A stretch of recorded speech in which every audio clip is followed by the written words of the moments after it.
Study point. तो जैसा कि हमने पिछले वीडियो में देखा था, हमने सिलेबस के बारे में थोड़ा सा रीड आउट किया था और हमने फर्स्ट चैप्टर स्टार्ट भी कर दिया था, जहाँ पे हमने किसके बारे में पढ़ा था, संविधान के ऊपर पढ़ा था। ठीक है।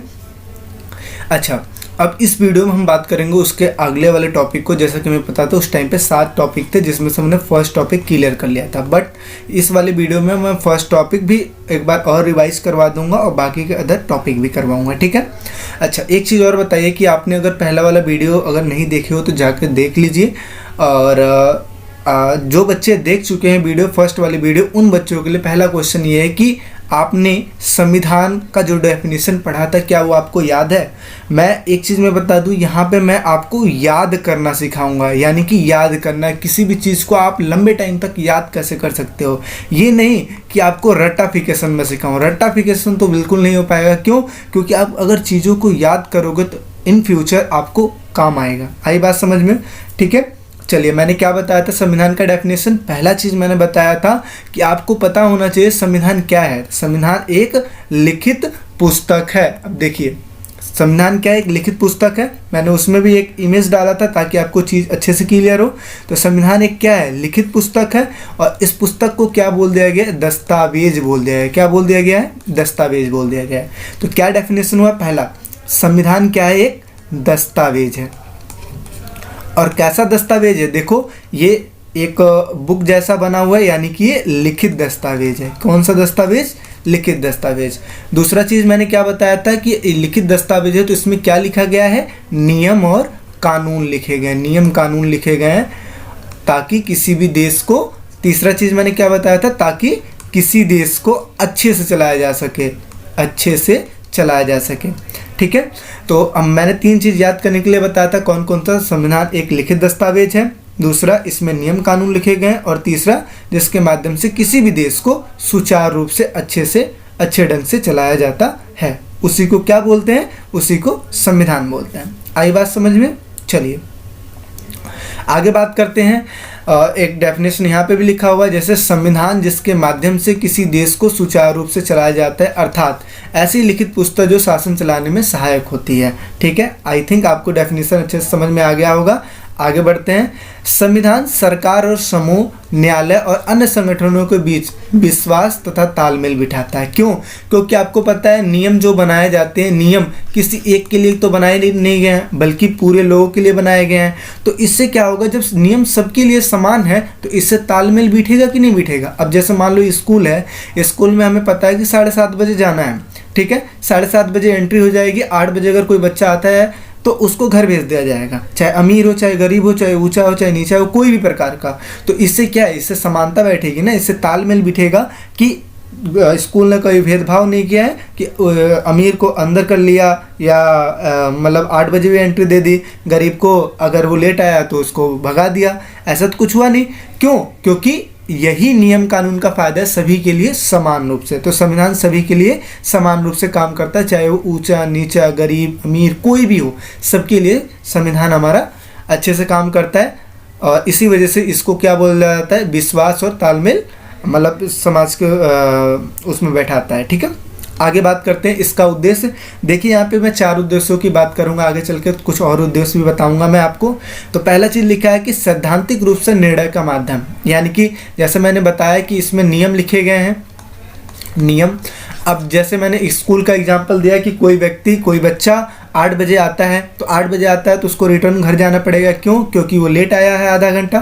ठीक है। तो इस नियम के अनुसार एक निर्णय दिया गया कि भाई अगर आप 8 बजे से पहले मतलब 7 साढ़े 7 बजे तक एंट्री कर गए तो ठीक है, 8:30 बजे अगर या 8 बजे करोगे तो आपको घर भेज दिया जाएगा। तो यानी कि इस नियम के माध्यम से निर्णय सुनाया गया। और सैद्धांतिक का मतलब होता है कानूनी रूप से। ठीक है। कानूनी रूप से निर्णय का माध्यम, यानी कि कानूनी रूप से निर्णय का माध्यम, यानी कि संविधान जो कानून है वो सभी के लिए समान है और इसी के द्वारा निर्णय सुनाया जाता है। आगे बात करते हैं शक्तियों पर प्रतिबंध। जैसे आपको पता है कि संविधान के द्वारा सरकार को भी शक्तियां दी गई है, आम लोगों को भी शक्तियां दी गई, सभी को शक्तियां दी गई हैं। अब आपको पता है अगर गवर्नमेंट के पास शक्तियां हैं तो उसका वो गलत इस्तेमाल भी कर सकता है। इस वजह से संविधान में 2 टाइप्स के प्रावधान बनाए गए हैं, अच्छे कानून भी बनाए गए हैं, और अगर इस कानून का कोई गलत फायदा भी उठाता है तो उसके लिए एक अलग कानून बनाया गया है ताकि उसके पावर को निष्क्रिय कर दिया जाए, उसके पावर को खत्म कर दिया जाए। ठीक है, आकांक्षाओं और लक्ष्यों को पूरा करना। यहाँ पे आकांक्षा का मतलब होता है जो भी हमारी सोच होती है, लक्ष्य का मतलब होता है जो भी हम एम देखते हैं कि हमें ये चीज़ बनना है, उस चीज़ को पूरा करने में जो संविधान है अपनी एक निर्णायक भूमिका साबित करती है। आई बात समझ। चौथा चीज़, अराजकता को रोकती है। किस चीज़ को? अराजकता। अराजकता का मतलब होता है दंगा फसाद। दंगा फसाद, दंगा फसाद देखते हो, लड़ाई झगड़े हो जाते हैं, रोड चक्का जाम कर देते हैं, देखते देखते बसों को फूंक देते हैं, ठीक है, गाड़ियों को जला देते हैं। तो विभिन्न प्रकार की चीज़ें हैं हम देखते हैं, कभी काल ऐसी स्थितियां भी पैदा हो जाती हैं। ठीक है, ये चीज़ें समझ में आई। अगर देखो किसी भी वर्ड में अगर कोई दिक्कत है तो आप प्लीज़ कमेंट कीजिए, मैं उसका अर्थ आपको बताऊंगा ताकि चीज़ें आपको क्लियर हो। रटना नहीं है, चीज़ों को समझना है। एक में हमने क्या समझा, सैद्धांतिक रूप से निर्णय का माध्यम, ठीक है, यानी कि कानूनी रूप से निर्णय का माध्यम है। दूसरा शक्तियों पर प्रतिबंध, जहाँ पे हमने देखा अगर सरकार गलत इस्तेमाल करती है अपने पावर का तो उसको लिमिट करने के लिए, उसको रोकने के लिए भी प्रावधान है। तीसरा आकांक्षाओं लक्ष्यों को पूरा करना, अराजकता को रोकना। आई बात समझ। अच्छा चलिए अब बात करते हैं कि संविधान सभा का गठन। देखो यहाँ पे मैं एक चीज़ क्लियर कर दूं कि पहली बात तो ये आपको पता होना चाहिए कि जो हमारा भारत आज़ाद हुआ था, भारत कब आज़ाद हुआ था? 15 अगस्त 1947 में। ठीक है, 15 अगस्त 1947 में हमारा देश आज़ाद हुआ था। और यहाँ पे 2 चीज़ और आप नोटिस करके रखो, आप छोटे क्लास में पढ़े होंगे प्रथम विश्व युद्ध, ठीक है, और ऐसे ही द्वितीय विश्व युद्ध। प्रथम विश्व युद्ध और द्वितीय विश्व युद्ध। प्रथम विश्व युद्ध कब हुआ था? 1914 से लेकर 1918 के बीच में हुआ था। तथा द्वितीय विश्व युद्ध कब हुआ था? 1939 से लेकर 1945 के बीच में होता है। यही चीज़ है, 1914 से लेकर 18 के बीच में पहला विश्व युद्ध, दूसरा विश्व युद्ध 1939 से लेकर 1945 के बीच में हुआ था। यही बात है, 1939 से लेकर 1945 के बीच में। ये इसमें 2 राष्ट्रों के बीच में हुआ था। कौन कौन से? मित्र राष्ट्र, ठीक है, मित्र राष्ट्र और एक धुरी राष्ट्र। ठीक है, देखो ये है तो एक, लेकिन इनमें कई सारे देश शामिल थे, जैसे अमेरिका, सोवियत संघ, ठीक है, इंग्लैंड, ये इत्यादि देश शामिल था। और इसमें जर्मनी, जापान और इटली ऐसे देश शामिल थे। ठीक है, ऐसे देश शामिल थे। अच्छा आगे देखते हैं क्या होता है कि जो अमेरिका था, अमेरिका और जो सोवियत संघ था, उसने क्या बोला, उसने ब्रिटिश सरकार को ये बोला कि आप भारत से सहायता लो। तो भारत ने भी सहायता करने के लिए तैयार हो गया, क्योंकि इसमें ब्रिटिश सरकार भी थी, तो इस वजह से भारत ने सहायता करने के लिए तैयार हो गया। बशर्ते शर्त भारत ने ये रखी कि आप हमें इसके बदले आज़ाद करोगे, हम आपको द्वितीय विश्व युद्ध में पूरा सहायता देंगे, ठीक है ना, हम आपको धुरी रास्ते जीतने के लिए पूरी सहायता देंगे, बशर्ते बात एक है कि आप हमें आज़ादी दोगे।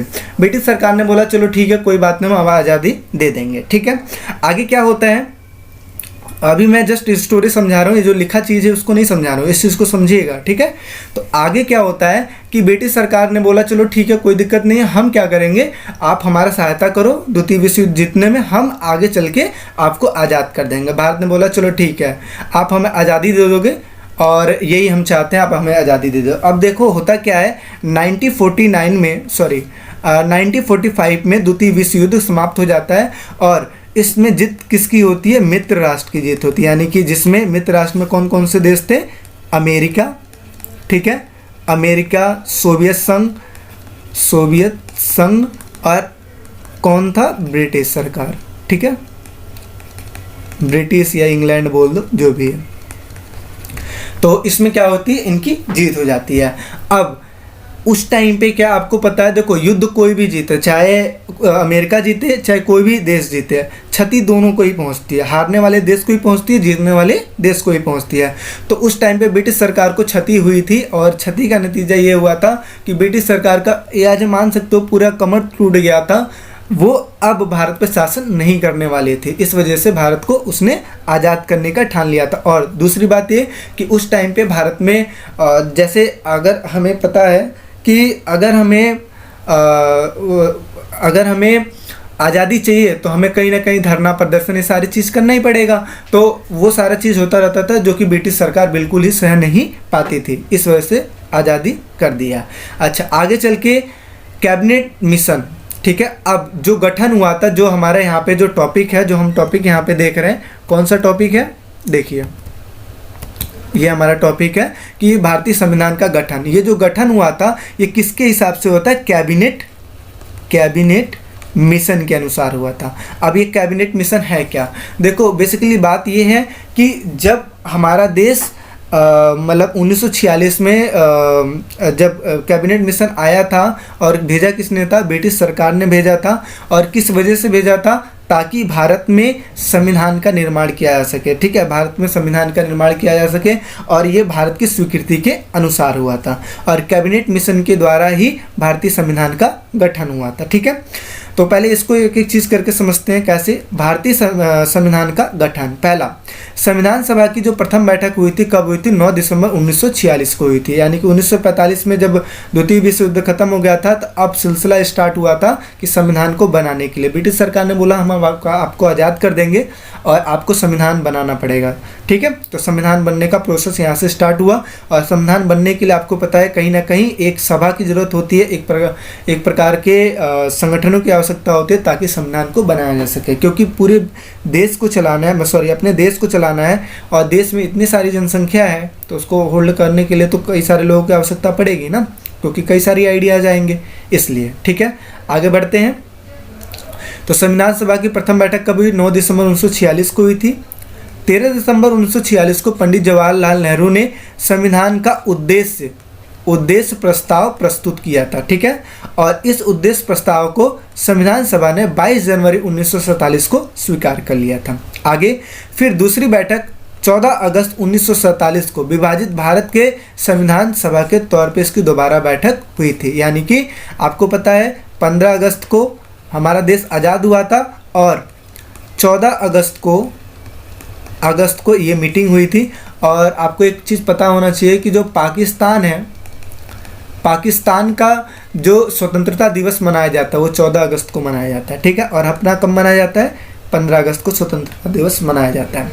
आगे 1935 में स्थापित प्रांतीय विधानसभाओं के सदस्यों द्वारा अप्रत्यक्ष विधि से संविधान सभा के सदस्यों का चुनाव होगा। ये डिसाइड किया गया कि जो भारतीय संविधान में जो सदस्य आएंगे वो अप्रत्यक्ष विधि से आएंगे। कौन सी विधि से, अप्रत्यक्ष विधि से।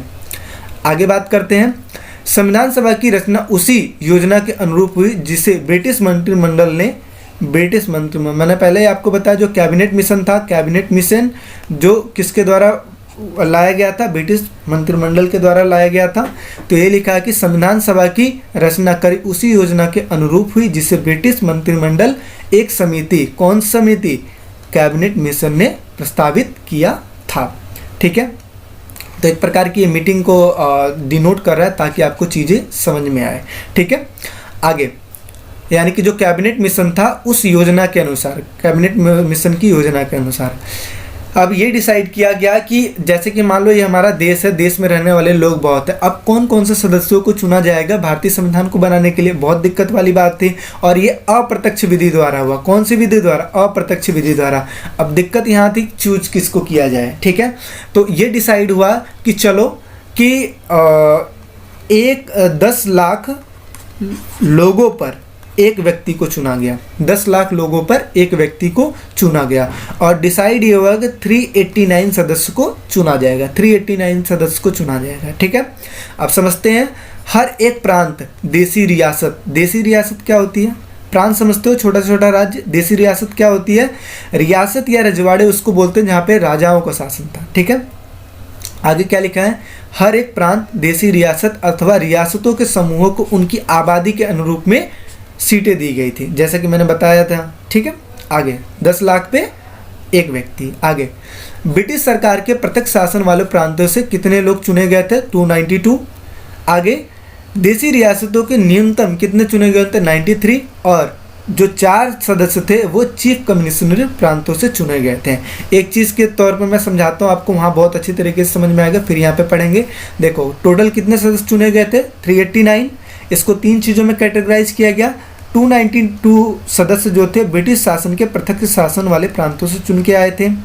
93 जो सदस्य थे वो रियासतों से यानी कि रजवाड़ों से चुन के आए थे 93, और जो 4 थे वो चीफ कमिश्नर प्रांतों से चुन के आए थे। टोटल कितने हो गए? 389 हो गए। इतना चीज़ समझ में आ गया। आगे 10 लाख की जनसंख्या पर एक प्रतिनिधि चुना गया था, ये तो मैंने आपको पहले ही बता दिया है। ठीक है, अब समझते हैं यहाँ पे हर एक प्रांत की सीटों को 3 चीज़ों में बांटा गया था। 3 चीज़ कौन कौन सी? मुस्लिम यानी कि मुसलमान जिसको बोलते हैं, सिख और सामान्य वर्ग। मुस्लिम एक अपना एक अलग जो धर्म होता है वो, सिख भी अलग, और सामान्य वर्ग में हिंदू भी थे और अन्य लोग भी थे। ठीक है, उनकी आबादी के अनुरूप में बांट दिया गया था। आबादी के रूप में कैसे? भाई 10 लाख पे एक व्यक्ति, 10 लाख पे एक व्यक्ति, इन्हीं के अनुरूप में बांट दिया गया था। आगे देशी रियासतों के प्रतिनिधियों के चुनाव का ढंग उनके परामर्श के अनुसार हुआ था। किनके परामर्श के? कैबिनेट मिशन के द्वारा। ठीक है, आगे 3 जून 1947 की योजना के हिसाब से विभाजन के पश्चात वे तमाम सदस्य नहीं रहे थे, संविधान सभा के सदस्य नहीं रहे थे जो पाकिस्तान से चुन के आए थे। क्योंकि आपको पता है कि ये बैठक कब से हो रही है? 1946 से हो रही है। ठीक है, और हमारा देश आज़ाद कब हुआ था? 1947 में। तो इस टाइम पे कुल कितने सदस्य थे? 389 सदस्य थे। 389 सदस्य थे। अब जो पाकिस्तान से चुन के आए थे वो पाकिस्तान में चले गए। अब जाहिर सी बात है कि जो संविधान सभा का जो सदस्य होगा वो तो कम हो ही जाएगा। ठीक है, आगे पश्चिम बंगाल, अच्छा अब इसकी दोबारा बैठक की गई। पश्चिम बंगाल और पूर्वी पंजाब के प्रांतों में नए निर्वाचन किए गए और पुनर्गठित संविधान सभा में 324 यानी कि 324 सदस्यों की संख्या निश्चित की गई। यानी कि कहने का मतलब ये था कि पहले कितना था? 389, फिर ये कितना हो गया? 324 हो गया। ठीक है, आगे देखते हैं। अक्टूबर 1947 को संविधान सभा की बैठक बुलाई गई थी, जिसमें उसमें संविधान सभा के वास्तविक सदस्यों की तादाद कम होकर कितनी हो गई थी? 299। एक चीज़ समझते हैं, पहले कितना था? 389। ये कब था? 1946 में था, जब बैठक हुई थी तो उस टाइम पे था। आगे 302 मतलब 324 सदस्य कब थे? ये 3 जून 1947 को, 3 जून 1947 को समझ में आया कि हमें 324 सदस्य हैं। और तीसरी चीज़, जब बैठक हुई थी 31 अक्टूबर 1947 को, तो पता लगा कि टोटल सदस्य कितने हैं? 299। ठीक है, आगे जिसमें से 26 नवंबर 1949 को 284 सदस्य उपलब्ध थे। कितने सदस्य उपलब्ध थे? 284 सदस्य उपलब्ध थे। यानी कि इतना ये जो बैठक हुई थी, बैठक में डिसाइड हुआ कि 299 सदस्य रहेंगे, लेकिन जिस दिन हस्ताक्षर की बारी आई यानी कि सिग्नेचर की बारी आई, तो उस टाइम पे टोटल कितने सदस्य उपलब्ध थे? 284 सदस्य उपलब्ध थे। ठीक है, और इन्होंने अंतिम तौर पर संविधान पर हस्ताक्षर किए, जिसमें से 12 महिलाएं थीं। ठीक है, ये चीज़ आपको समझ में आया होगा। एक बार अगर नहीं समझ में आ रहा है, एक बार दोबारा वीडियो आप देखिए, अच्छे से समझ में आ जाएगा। स्टार्टिंग में इस चीज़ को बस ध्यान में, स्टार्टिंग में कितना था? 389 कब था? 1946 में। फिर इसके बाद जनसंख्या घटी संविधान सभा की, तो कितना हो गया? 324। क्यों घटी थी? क्योंकि ऐसे व्यक्ति जो चुन के आए थे पाकिस्तान में, वो पाकिस्तान में चले गए थे। अच्छा, फिर बैठक जब बुलाई गई 31 अक्टूबर को, तो कितने सदस्य उपस्थित हुए? 299। और आगे जिस दिन हस्ताक्षर की बारी आई, तो उस दिन समझ में आया कि 284 ही सदस्य आए थे हस्ताक्षर करने के लिए, जिसमें से 12 महिलाएं थीं। ठीक है, आगे समझते हैं। अब गठन हो गया, गठन के अनुसार अब संविधान को बनाना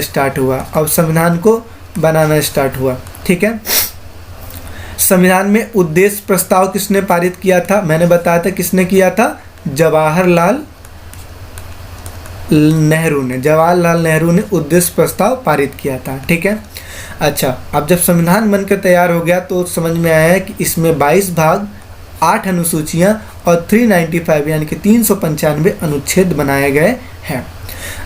ये जो चीज़ था, ये जब भारतीय संविधान जब बना था, जिस टाइम पे हस्ताक्षर किया गया था 1949 में, ठीक है, उस टाइम की बात है।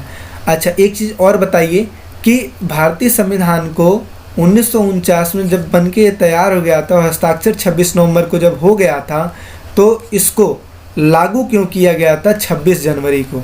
ये जाहिर सी बात है, सोचने वाली बात है, 26 जनवरी 1950 को ही क्यों लागू किया गया था? तो इसका आंसर ये है कि 26 जनवरी 1930 को पूर्ण स्वराज दिवस मनाया गया था और उस डेट को याद करने के लिए 26 जनवरी 1950 को भारतीय संविधान को लागू कर दिया गया था। ठीक है, जब भारतीय संविधान बन गया था तो उसमें 22 भाग, 8 अनुसूचियाँ और 395 अनुच्छेद थे। और ये अभी के टाइम पे चेंजेस है। चेंजेस क्या है कि जो 22 भाग थे अब 25 भाग हो गए, 8 अनुसूचियाँ हैं वो कितनी हो गई हैं, 12 अनुसूचियाँ हो गई हैं, और जो 395 अनुच्छेद है वो कितना हो, अनुच्छेद जो है 448 हो गए। कितने हो गए? 448 हो गए। तो हमें क्या समझ में आया कि 22 भाग पहले थे, अब 25 हो गए हैं। 8 अनुसूचियाँ पहले थी, अब 12 हो गई हैं। अब इसके अलावा 395 अनुच्छेद हैं, वो कितने हो गए? 448 हो गए। आगे इसको बनाने के लिए 2 वर्ष 11 माह 18 दिन लगे थे। कितना? 2 वर्ष 11 माह 18 दिन लगे थे। आगे बात करते हैं कि इसको बनाने में जो बैठकें चली थी वो 166 दिन इनकी बैठकें चली थी। आगे ये किसके अनुसार बनाया गया था? कैबिनेट मिशन के अनुसार बनाया गया था, जिसमें जो वहाँ के अफसर जो थे वो 3 अफसर थे, काफ़ी फेमस थे उस टाइम पे। कौन कौन से थे? एक सर स्टीफोर्ड क्रिप्स थे, सर स्टीफोर्ड क्रिप्स। दूसरा लॉर्ड पैथिक लारेस, ठीक है। तथा आगे क्या था? एबी एलेक्जेंडर, ये 3 उनके सदस्य थे। आगे बात करते हैं संविधान सभा को बनाने में कुल कितना पैसा खर्च हुआ था? तो 6.4 करोड़ रुपए खर्च हुए थे। ठीक है, ये जनरल नॉलेज की बात है। बाकी इसमें से 1 नंबर के क्वेश्चंस आपके पूछे जाते हैं। मैंने आपको बताया था 3 चीज़ों में हम अपने चैप्टर को पढ़ेंगे। कौन कौन सी चीज़ें हैं? पहला चीज़ बुक का इंट्रोडक्शन देखेंगे एक बार, उसके बाद हम क्वेश्चन आंसर देखेंगे, और उसके बाद लास्ट 10 ईयर्स का क्वेश्चन पेपर देखेंगे, ताकि हमारा तीनों तरीके से हमारा सिलेबस पूरा हो जाए। ये तो मैंने आपको समझा ही दिया था। आगे बात करते हैं, ये भी हो गया था। आगे महत्वपूर्ण डेट 22 जुलाई 1947 को संविधान सभा द्वारा राष्ट्रीय ध्वज, जो हमारा जो तिरंगा है, उस इसको अपनाया गया था। आगे बात करते हैं 24 जनवरी 1950 को भारत के प्रथम राष्ट्रपति के रूप में किसको चुना गया था? राजेंद्र प्रसाद जी को चुना गया था। और आगे 24 जनवरी 1950 को इन्होंने ही राष्ट्रीय गान को अपनाया था, यानी कि भारत ने क्या अपनाया था? राष्ट्रीय गान को अपनाया था। राष्ट्रीय गान और राष्ट्रीय गीत में अंतर क्या होता है? राष्ट्रीय गान वो होता है जैसे जनगण मन, ठीक है, जनगण मन, जो हम प्रेयर में गाते हैं। और राष्ट्रीय गीत क्या होते हैं? वंदे मातरम, ठीक है ना, वंदे मातरम। ये दोनों कब अपनाए गए थे? 24 जनवरी को अपनाए गए थे। ठीक है, आगे समझते हैं कि संविधान में विभिन्न मुद्दों के लिए संविधान सभा की 8 कमेटियां बनाई गई थी। कमेटियों का मतलब क्या होता है यहाँ पे कि विभिन्न समस्याएं जो होती हैं उनको सुलझाने के लिए विभिन्न प्रकार की कमेटियां बनाई गई थी, ताकि जो समाज में जो समस्याएं उस चीज़ को सॉल्व किया जा सके। ठीक है ना, इस चीज़ के लिए इसमें कौन कौन से लोग थे? जैसे भीमराव अंबेडकर हो गए, राजेंद्र प्रसाद हो गए, जवाहरलाल नेहरू हो गए। ये विभिन्न प्रकार के जो लोग थे वो इन कमेटियों को चलाया करते थे। ठीक है, हालांकि एक चीज़ मैं बता दूं, जो भीमराव अंबेडकर थे, भीमराव अंबेडकर हमेशा दलितों के लिए बात की है, दलितों के लिए। इसके लिए दलितों के लिए तैयार हुए थे। और इनकी जो रणनीति थी हमेशा कांग्रेस के खिलाफ होती थी, कांग्रेस और गांधी जी की, कांग्रेस और गांधी जी के हमेशा खिलाफ होते थे, क्योंकि ये दलितों के बारे में बात करते थे। ठीक है, समाज में जो सबसे दबे कुचले लोग होते हैं ना, उनके बारे में बात करते थे। आगे बात करते हैं, ऐसे ही जो सरदार वल्लभ भाई पटेल थे, सरदार पटेल और नेहरू जी, यानी कि जवाहरलाल नेहरू, इन लोगों की भी आपस में नहीं बनती थी। इनका माइंडसेट अलग था, इनका अलग था, लेकिन इसके बावजूद भी ये कमेटियों को चलाया करते थे और संविधान सभा में इन्होंने महत्वपूर्ण भूमिका अदा की है। ठीक है, और बाकी इनके बारे में हम जो है आगे चल के पढ़ेंगे। जो हमारा 12th क्लास है, 12th क्लास में थोड़ी बहुत चीज़ें इनके बारे में दी गई है, उनके बारे में पढ़ेंगे। ठीक है, तो ये था आपका आज का कुछ टॉपिक। ठीक है, इस वीडियो में मैं कवर अप करने की कोशिश किया हूँ। बाकी के जो टॉपिक है वो नेक्स्ट वीडियो में आपको बताऊँ, क्योंकि ये वीडियो थोड़ी सी लेंदी होती जा रही थी, इस वजह से नेक्स्ट वीडियो में मैं बताऊँगा। ठीक है, बाकी अगर किसी भी चीज़ में दिक्कत है तो एक बार मुझे बताइएगा, उस चीज़ पे मैं दोबारा कोशिश करूंगा कि उसको नेक्स्ट वीडियो में उसको सॉल्व कर दूँ। ठीक है, क्या क्या चीज़ हमने पढ़ा था, एक तो संविधान के बारे में पढ़ा था, संविधान आपको समझ में आ गया होगा। ठीक है, दूसरा हमने क्या पढ़ा, उद्देश्य के बारे में पढ़ा, वो समझ में आ गया। तीसरा, संविधान सभा का गठन हमने पढ़ लिया, किस हिसाब से उसका गठन हुआ था, कैबिनेट मिशन के हिसाब से हुआ था। कैबिनेट मिशन आया कब था, 1946 में आया था। ठीक है, आगे हमने क्या पढ़ा कि किन किन हिसाबों से सदस्यों को चुना गया था। आगे हमने क्या पढ़ा, आगे हमने ये देखा कि इसके महत्वपूर्ण डेट्स कौन कौन से हैं। ठीक है, आगे हमने क्या पढ़ा, इस आज के डेट में इसमें 8 कमेटियां बनाई गई थी। तो इनमें अगर किसी भी प्रकार की कोई दिक्कत है तो आप कमेंट सेक्शन में कमेंट कीजिए।